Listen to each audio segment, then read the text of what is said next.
get here. What do you think? Man, this is great. Great turnout. Thank you very much. Tonight it's exciting. We're gonna relive an event that happened 150 years ago Friday, the Plum Creek Massacre. We have been studying that. Sandra, right there in the purple. What color is her purple jacket? And what color is Patty's blue shirt? I can't tell. They are the authoresses, is that a word, of our book, the Plum Creek, the rest of the story. And it's fascinating. They gave me an advanced copy of the manuscript. Look at this sucker, look at this thing. And I've been reading it, and it's fantastic. It's not a textbook, it's not just a bunch of words, dry descriptions of places. It's experiences of people. And that's why I thought it would be neat to have a reenactment. And now we're not going to shoot arrows, we're not going to shoot guns, we're not going to ride horses through the auditorium, although that would be fun. But there's going to be no blood and no guts tonight. But we are going to have our actors relive the moment for you. They're going to tell about their experience. So 150 years ago, last Friday, we're going to live vicariously through our actors. And it just gives me goosebumps. If you saw Janessa on TV last Wednesday, wow, she knocked it out of the park. And we have two. Janessa Maurer is one of our actresses. Lindsay Warning is another one. There's her mommy and her daddy and her sister and her brother. And her grandma and the whole gang is here. And here they come. They're just so beautiful. And then we have George Matthews. Is George here? Yeah, here they come. Look at him.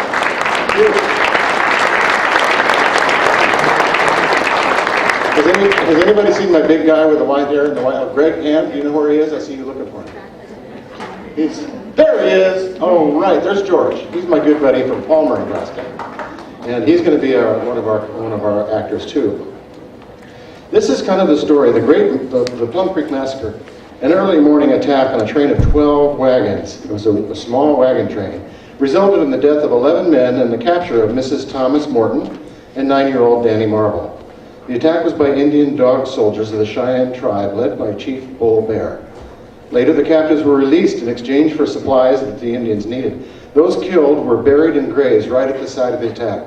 Now, the site of the attack is just right up here near on the River Road, 748, and it's just a 20-minute drive from here. And when you think about 150 years ago, an attack on a wagon train that killed 11 people was just right over there. It just gives me the willies to think about it. And so by reliving this moment, by reading this book and reliving all these experiences, it's a very exciting thing. Now, imagine that you could visit that very site where it happened, and you can. And by the way, I wanted to mention that Russ Cruz, one of the county supervisors, has been up there mowing the cemetery, taking care of it, where we've had tours coming out of Fort Kearney, and it's just a really solemn spot. The cemetery, and then 2 miles further west is the cemetery is 2 miles further west than the Massacre. Thank you, I'm watching you, the Massacre site. But just go up there and look around and just imagine. I don't know if you do that in your mind or not, but I do. I imagine, I can see those Indians coming down out of the bluffs, just riding like crazy. Now, some of the interesting things that were going on in America at that time. Abraham Lincoln was assassinated on April 15th, 1865, just 250 days before the massacre. So you put that into American history, and it's really kind of strange. I mean, here's the assassination of Lincoln and the Plum Creek Massacre in the same 360-day period, or 250. Phelps County was founded 9 years after the massacre. That isn't long. Here we live in Phelps County. We don't think about the history of Phelps County going back to an Indian attack. The Homestead Act was enacted on May 20th, 1862, just 2 years before the attack. Now, we have a really special guest tonight. Her name is Rebecca Johnson, and her middle name is Fletcher. And not middle name? Her maiden name is Fletcher. Yes, and her son's middle name is Fletcher. Now, you'll hear with our actresses and the story of the Fletchers. The Fletchers that was the wagon train. So here she is, descended all the way from that very thing 150 years ago that we're talking about. Isn't that amazing? So Rebecca, would you stand up, please? Just for a second. I want you all to give her a hand. And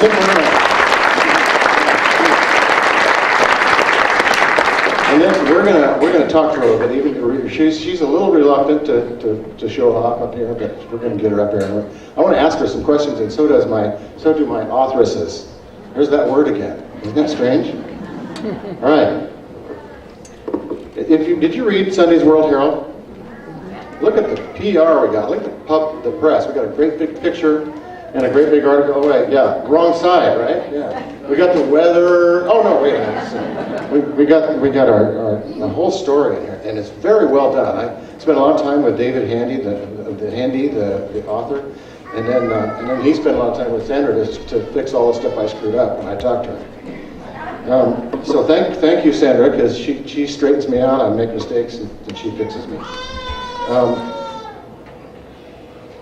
Let me introduce our actors. You already saw Janessa. Well, you've seen them all, but oh, I know what I was going to say. No blood, no arrows, no nothing. But there is one gun.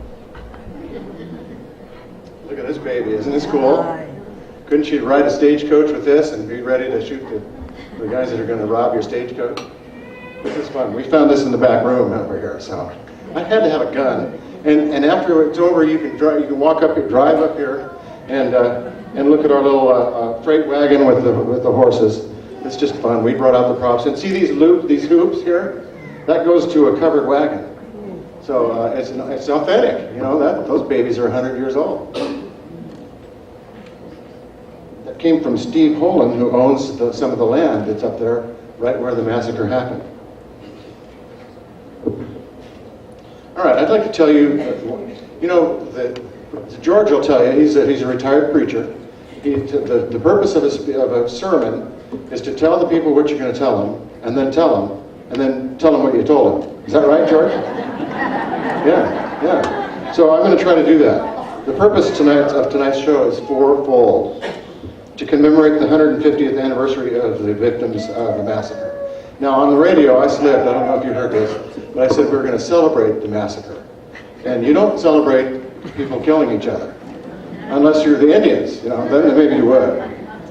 Okay, the second one is to make history come alive and entertain you and educate you. And I'm glad to see there are some young people here, because this is going to be fun, and I hope you do get educated, and I hope you get excited about history, because it is fun. It took me 63 years to figure it out, but here I am, and I'm loving it. The third thing is to make you aware of the future of the site of the Plum Creek Massacre.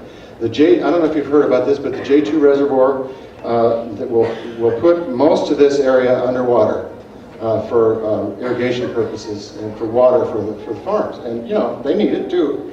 But we're going to try, CNPPID, the Central Nebraska Public Power and Irrigation District, has been very good about cooperating with us. In fact, they're going to help us pay for the printing of this book that Sandra and Patty are writing. And by the way, if you've ordered a book, or if you haven't, you should.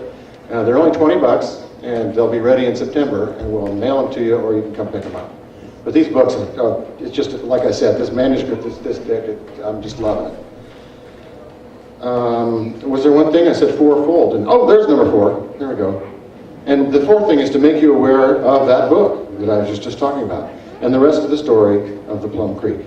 Now, let me introduce you to the authors of the book, and they're just going to say a little bit before we do our play, okay? Sandra Lou and Patty too.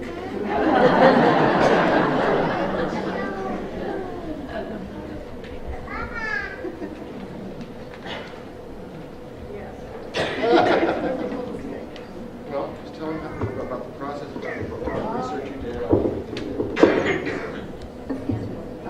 I have been researching Plum Creek area for several years, and with the internet, you can search books, you can do all kinds of things that you really would take years to look for and maybe never find.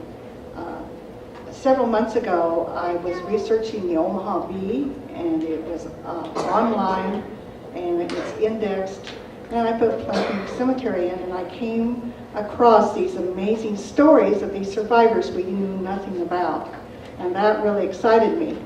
And then Patty comes to me and says, what should we do about Plum Creek Massacre and the 150th anniversary? And I said, well, I don't know, Patty, but you suppose we could do a booklet?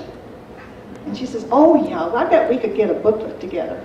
Well, the booklet has changed considerably, and now we have a bona fide book that we're going to publish, and I'm really excited because then that story will be out, and I hope it won't be forgotten, because these people went through a lot of things, and these survivors that I found have been lost all these years. We knew nothing about them. So I'm excited tonight, and I really thank Patty, because without Patty, the book would not get done, believe me.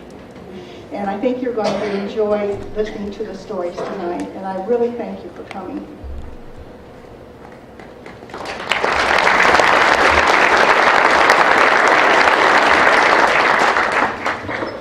I can't believe how many people are here. This is really exciting for us. We're very nervous up here. I don't know if you can tell it. But thank you so much for coming. This is just terrific. This many people are interested in Plum Creek Cemetery. Good Lord, it's been up there collecting dust for 150 years. And then, the guys have taken very good care, and they mow it and everything. And if you go up there, you can't miss it. There's several signs and there's several monuments, and that marks it, and you have to get off the blacktop and go north about a quarter of a mile through the cornfields.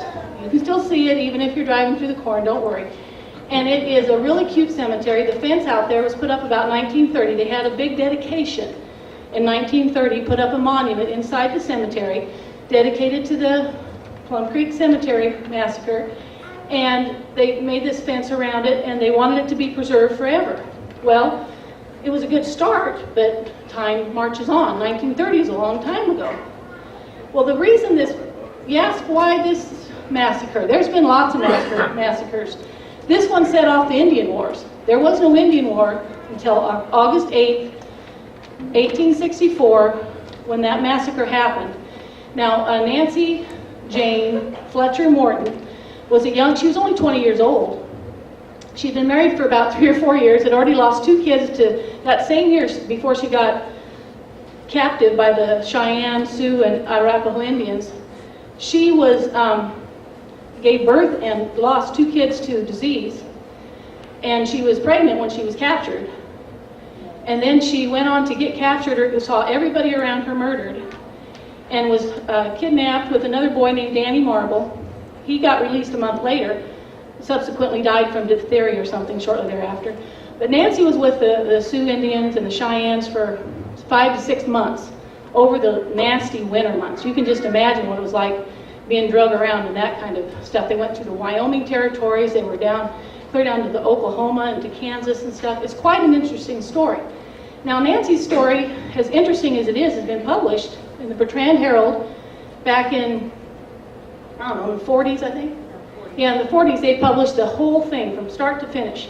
It took like 12 issues of the Bertrand Herald, 2 pages or 3 pages front and back to get that all published. We only have a little bit of that story in this book. We recommend you to read the other book up at Dawson County that they published. They like to take claim to Plum Creek, by the way, okay? I take a little offense, but I'll share it. Yes, Plum Creek started in Phelps County, and then after the Indian War started, they moved it across the river to what is now Lexington, because it was called Plum Creek. So when you're talking about Plum Creek before 1867, it's ours. After 1867, it's Dawson County's. And we are happy to share this history with them. It is really amazing history. And without Sandra's writing, I just make it look pretty on paper most of the time. But the book has about 230 plus pages in it, probably about 50 or 60 pictures, several first-hand accounts, and I know you'll really like it. And I'm here to plug the book. And you can pick up one of these in the back. And if you order before September 15th, that's when we're hoping to send it and get it back for the printers sometime late September, you get $2 off the book. But enjoy the evening, and we're going to have some great actresses, and then Sandra's got a really cute film of all the pictures in the book that she's going to share with you tonight. Thank you.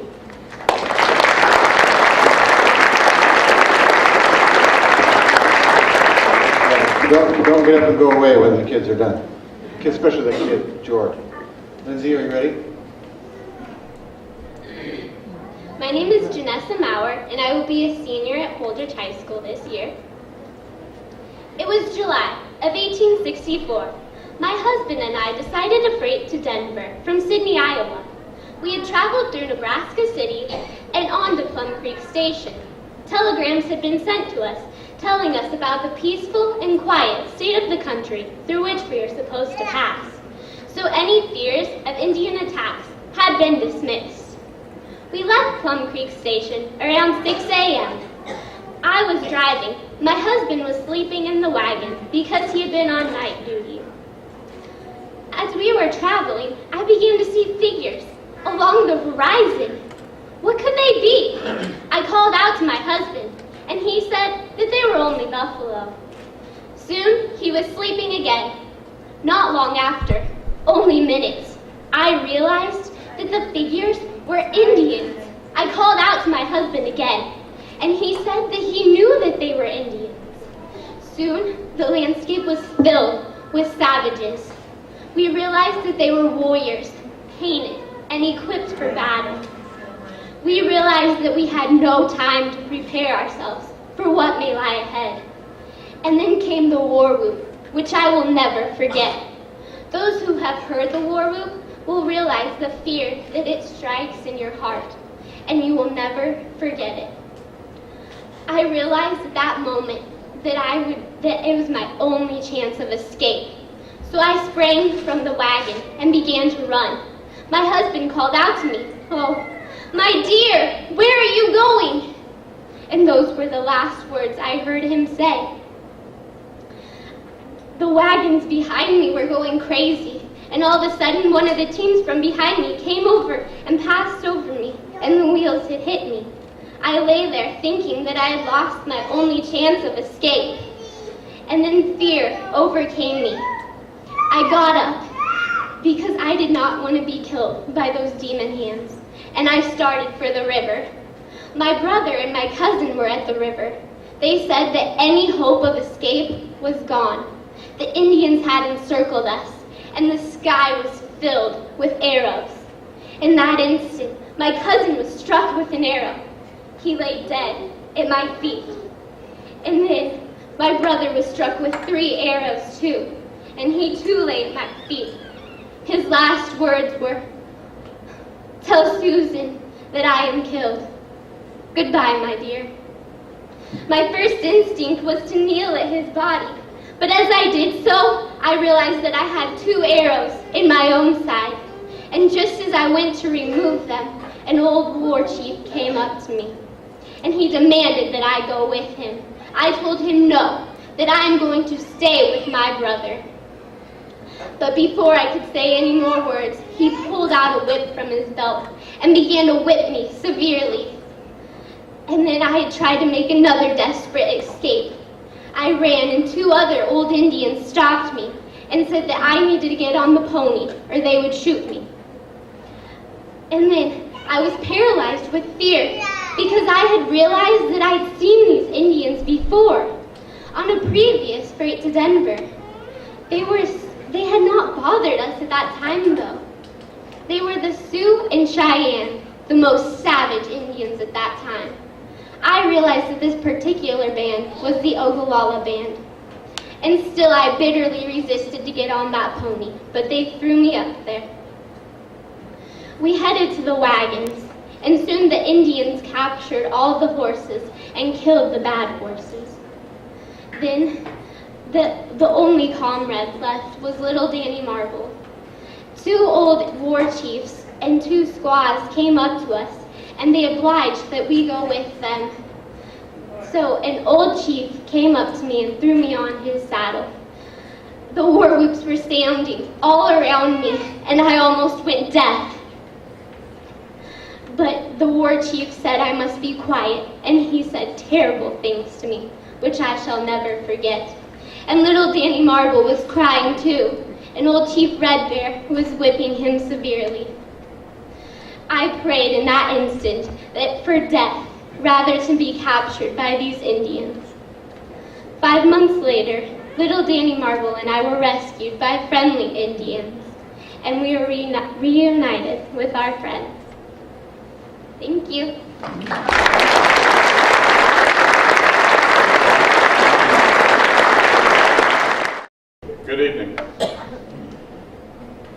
times. I'm George Matthews. Recently moved to Palmer, Nebraska. Tonight, I'm John T. Lepper. Billed as a survivor of the massacre. It seems like kind of an ominous title, but I guess it's better than being on the other list.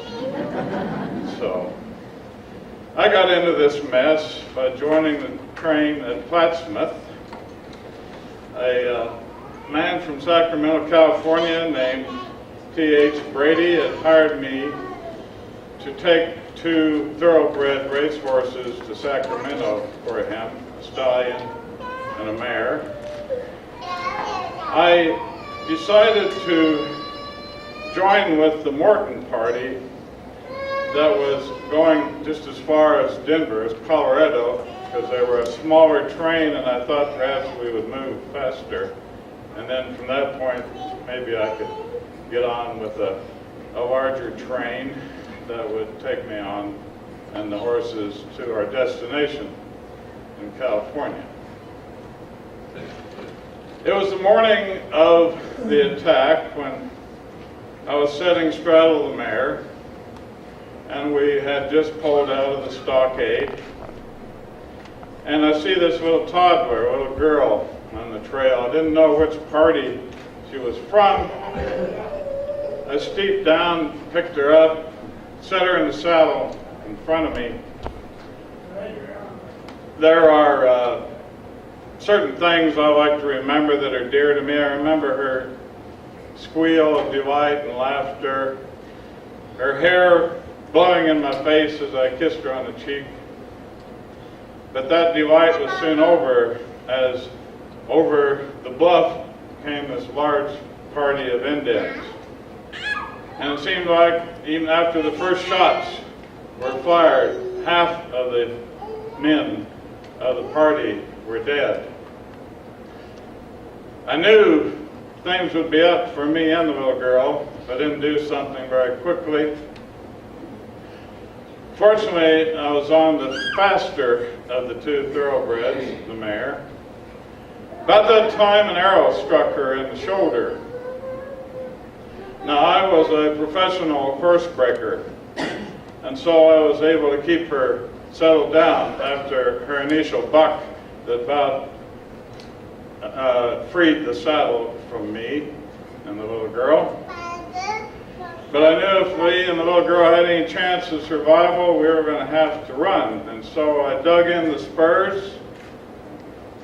And between that and the pain of the arrow and the fear from the hoops and the hollers of the warriors, it put the wind of flight into that mare. And off we went. And I could see that if perhaps we didn't get struck down by a missile, we might have a chance of escaping, of getting away. So I'm riding along parallel to the creek, Plum Creek, looking for an opportunity to escape. And the mare was riding fast enough that I was starting to put distance between me and the warriors, a large group that had split off from the other party to pursue us. I'd say after about 3/4 of a mile, I gained another 16 yards or so on them, and I began to think maybe we're going to have a chance to escape. Then I looked around and I saw this one brave get off of his horse and crouch with a large rifle, something like this, and take aim. So I bent down and protected the little girl, and I heard the crack of the rifle, and I felt the mare start to buckle underneath me, and a long drawn-out moan, almost human.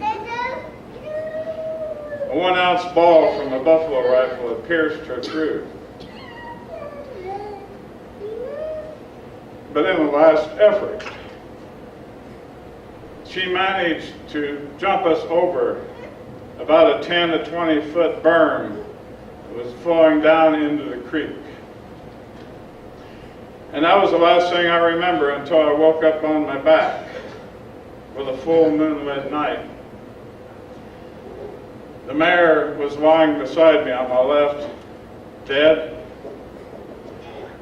I looked around, I called quietly, gently for the little girl, but there wasn't a sound, so I thought maybe she had managed to escape through the willows or the creek. I tried to raise myself up, and then I realized there was something wrong. My leg was broken. And so I lay back down wondering why I wasn't dead. I don't know, maybe the Indians took a parting shot or two at us as we went over the berm and thought we'd escaped. So turned back around to go back and join in looting the booty from the party. I must have passed out several times. Then I woke up and I saw these two huge buffalo wolves standing up on a ridge, looking down, hungering for horse hash. But as such beasts always had within them, they had a fear of a human being as long as they sensed life in them. And so they went away mercifully. By then my thirst was torture. I could hear a babbling of the creek. I was afraid to move for fear the Indians would find me, but at the same time I needed water. And so I crawled and pulled myself to the edge of the creek, and I drank, and I drank, and I drank. And then I hid myself deep in the willows and continued to pass back out, and it must have been several days, or at least 2 or 3, that I laid there and I would drink and I would sleep. Don't know what happened to the little girl until I read later in the Bee, Omaha Bee, that a little girl had been found wandering on the trail, so I figured that she must have escaped and been found. But in the meantime, as I'm laying there delirious in the brush, I hear a cracking and a noise and a growling and a sneering, and I look and here's this big black dog growling at me with its hair raised the wrong way. And I thought, this is it, I'm done now. About that time, I heard men's voices. I heard a man say, "Jack, what do you find? What do you got there?" And then I heard him say to his friends behind him, "Hey, old Jack's found a dead Indian here." "Oh no, he's white. He's alive." Well, I let out a groan, and next thing I know, when I came to knowledge of myself, I was in the back of a spring buckboard, being taken back to the stockade by a party that was heading for Montana. But there was a surgeon along with them, a Scotsman named McBride. And he protested that if they left me at the stockade without care, I wouldn't make it, I would die. And he won over, and so they took me with them, and that skillful surgeon tended me back to health. Even after they got to Ogden, he refused to leave me this side of there. We went on to a destination point. And I attribute my life and my leg, even though it's an inch shorter than the other one now, to that wonderful surgeon.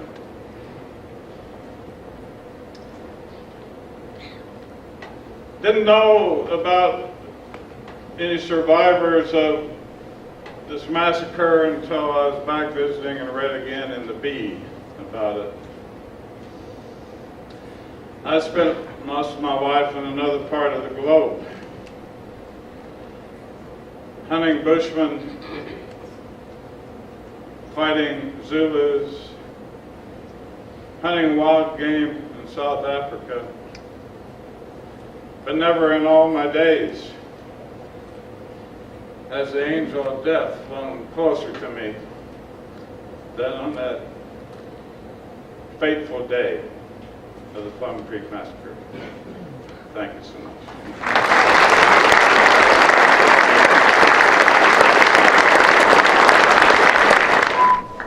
Lindsay, are you ready? This is my granddaughter, Lindsay Warning. So she's special.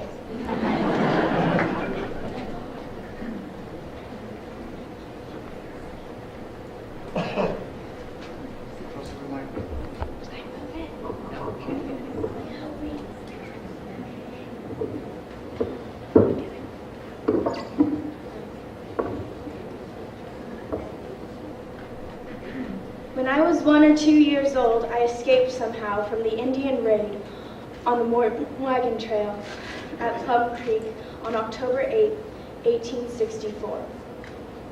I was told this story by a man named J.H. Morris, who had written a letter to the Omaha Bee newspaper on January 14, 1900.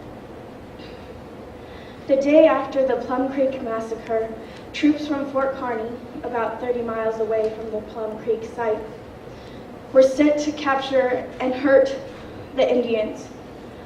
Luckily, there was a man named Jake Fletcher who was among those soldiers.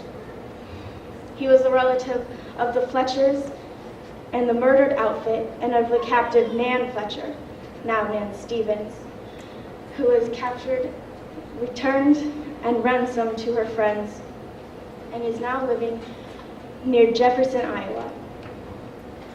While digging a trench to bury the dead, Jake Fletcher discovered a child half a mile up the creek.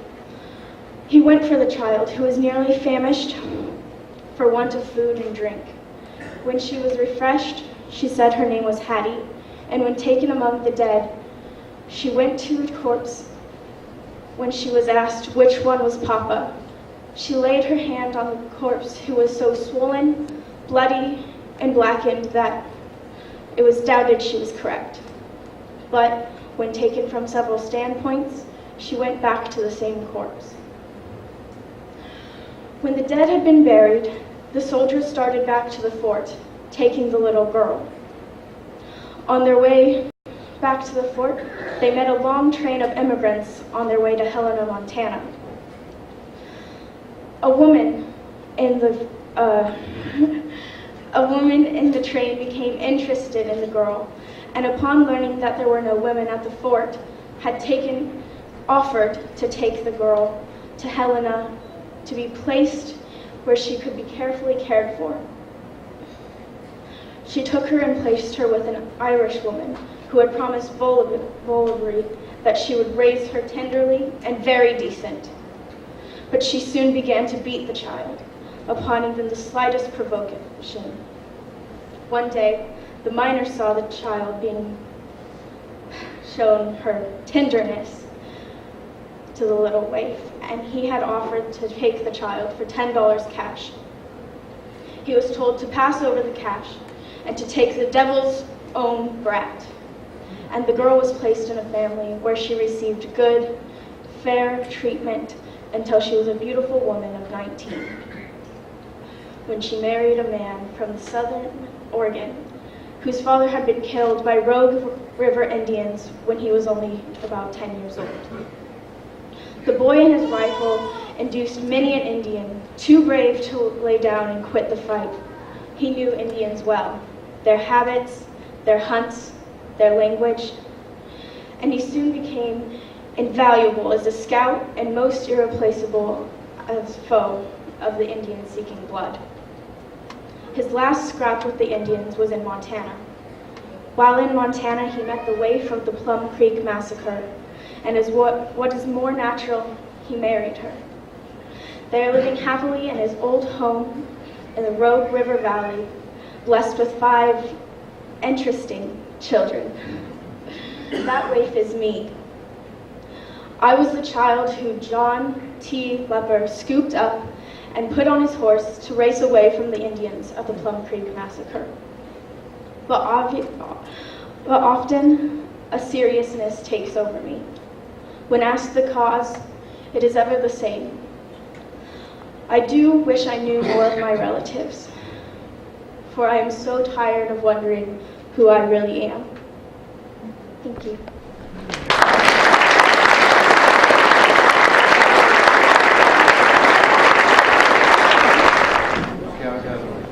I think you're fine.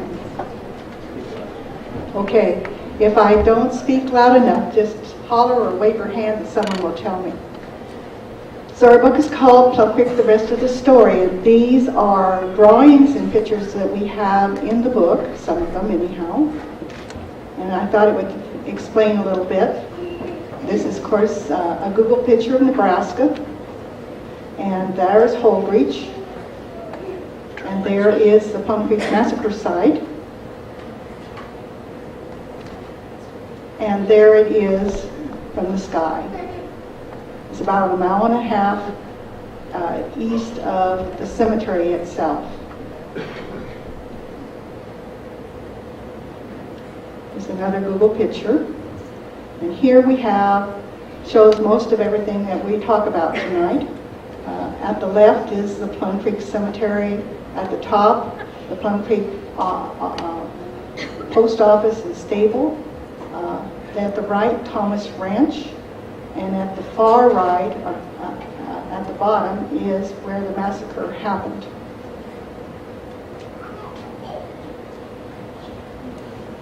This is one of the oldest maps that John Thornburg found, 1857. And you'll see about in the middle there, it says Plum Creek. And you will see at the top, it says the Pawnee Nation, because this was their land.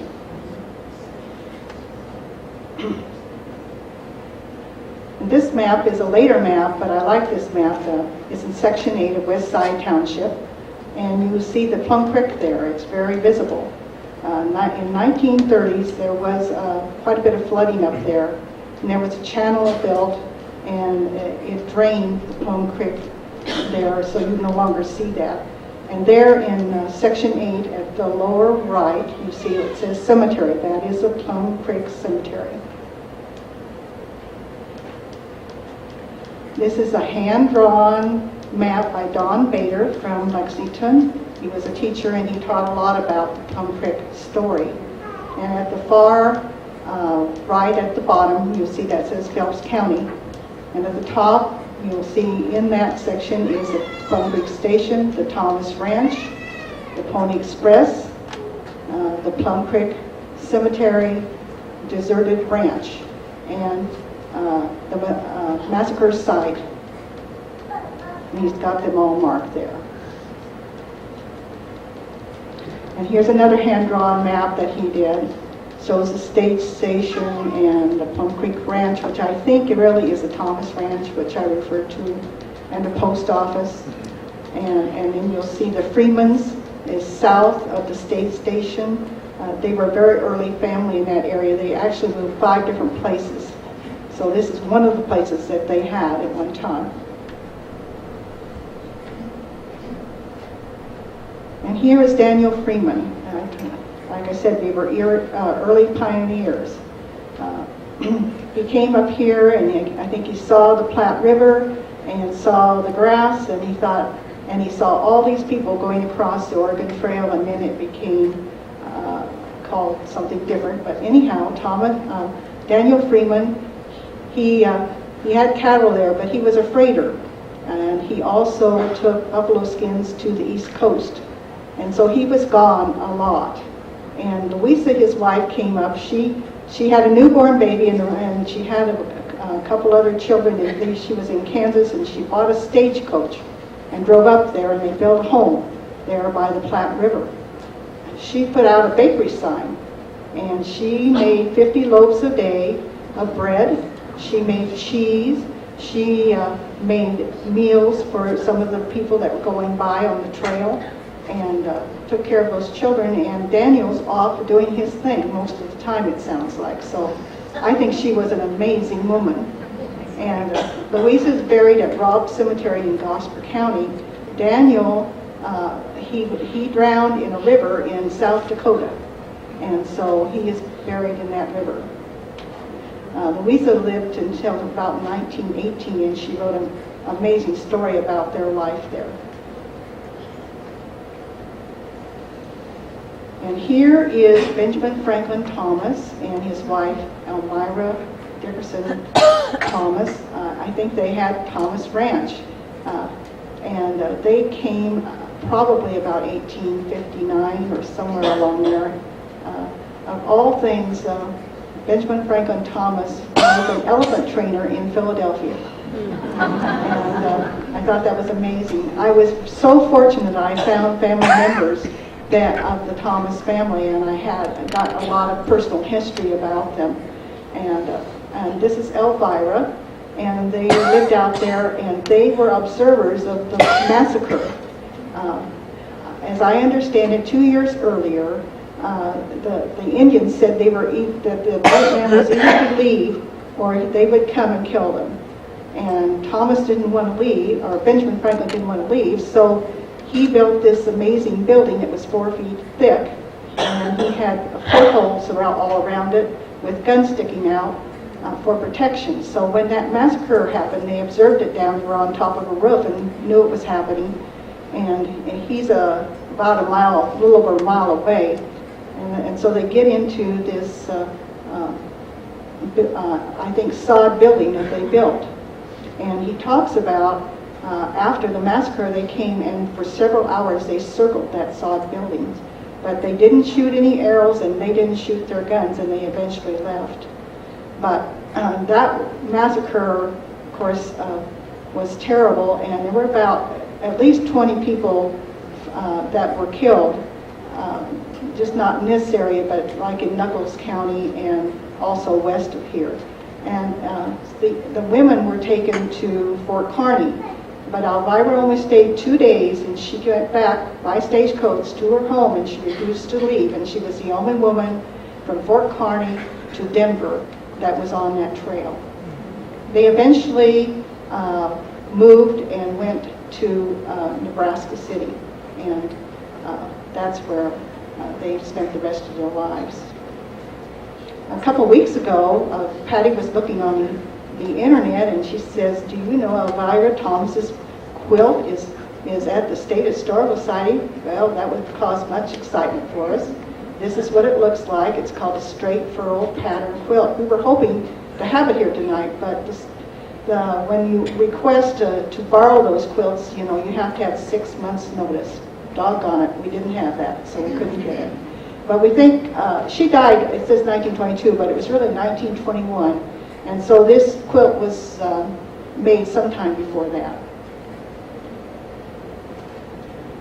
And this is the Thomas family.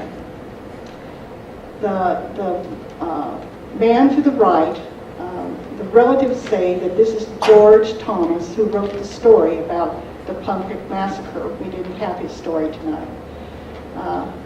I don't really know this family, but it doesn't make good sense. I really think he's at the left, but it's not my family, so I can't say. But Elvira definitely is at the right, because we've already seen her photograph, and there she is. So this was taken in Nebraska City, and there Elvira was still living. But I think we thought maybe it was taken about 1900. And Rita was George Thomas's daughter. And I want to thank Dave and Sue Young, because that's where the Thomas Ranch once was. And I also want to thank Darlene Samuelson, because when we were doing this research and I talked about Thomas Ranch, Darlene says to me, "Oh, where is it?" And I says, "Oh, it's up there. I'm just not sure, and we're never going to be able to find it, because it's just so long ago." And she looked at me like, "Oh, come on." And next week she comes in so proud, and she says, "I know where Thomas Ranch is at." So if it wasn't for her, I wouldn't have got to meet Dave and Sue. And he showed me where the foundation of that building, we think that particular building was. He also has a piece of land out there he's never farmed, and that he thinks was the post office and maybe the stables. And so we got to go out and see that, and I really do thank them for that. Very gracious people.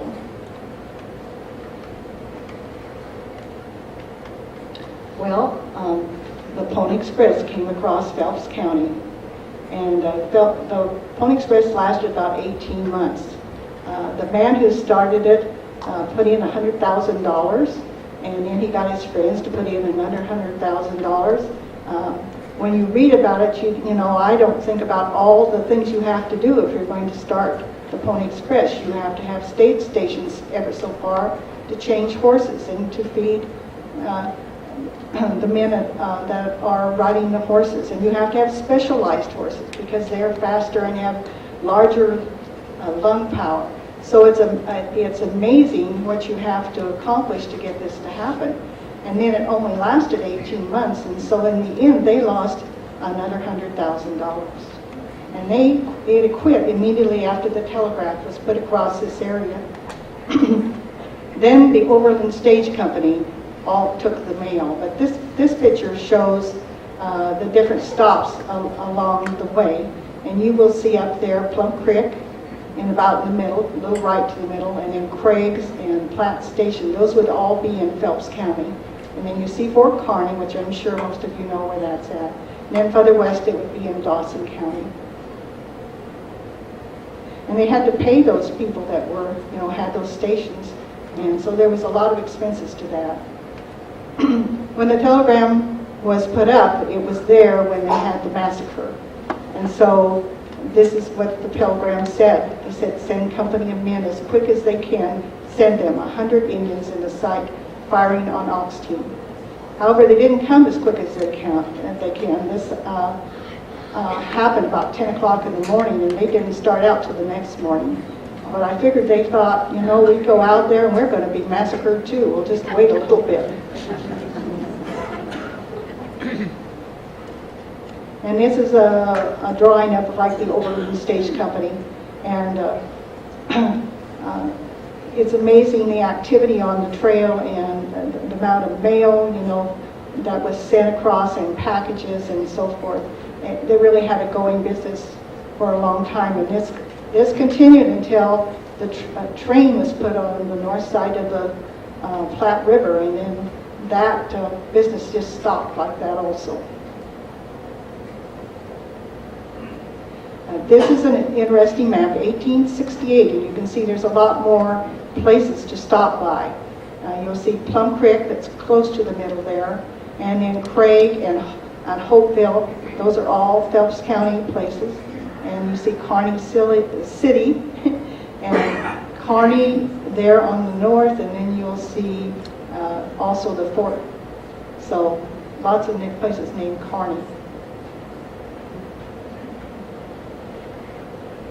Oh, thanks.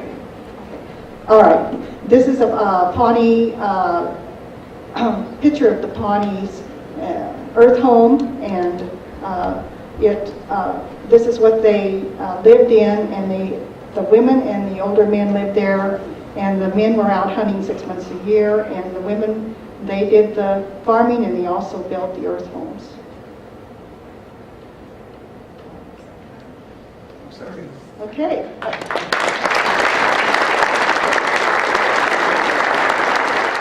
Did you bring that genealogy? I did, and I gave it to the lady in the purple. The lady in the purple nose. Where is she? Is it purple or pink? No, one more time. Do one more time for me. I'm a little bit. Nancy's father, Samuel, and my great-great-great-grandpa, Vardaman Jr., were siblings. They were brothers. So she's directly related to our story tonight. Isn't that cool? I think that's neat.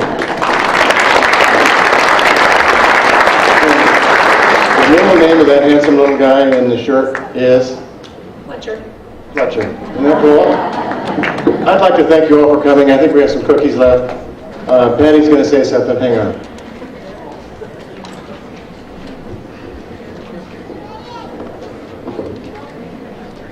We have another surprise guest, Mr. Jenkins? No. There's a Jenkins in the book. He is a very big character in the book. And this gentleman is a relative, and he lives right here in Holdridge. And raise your hand up so everybody can see you there. And yell your name real loud. It's Curtis Blanchard. My Curtis grandmother Blanchard. was a Jenkins. His grandmother was a So Jenkins. his grandfather was, or her grandfather was him, John Jenkins. This is your grandmother's grandfather. Okay. Isn't that cool?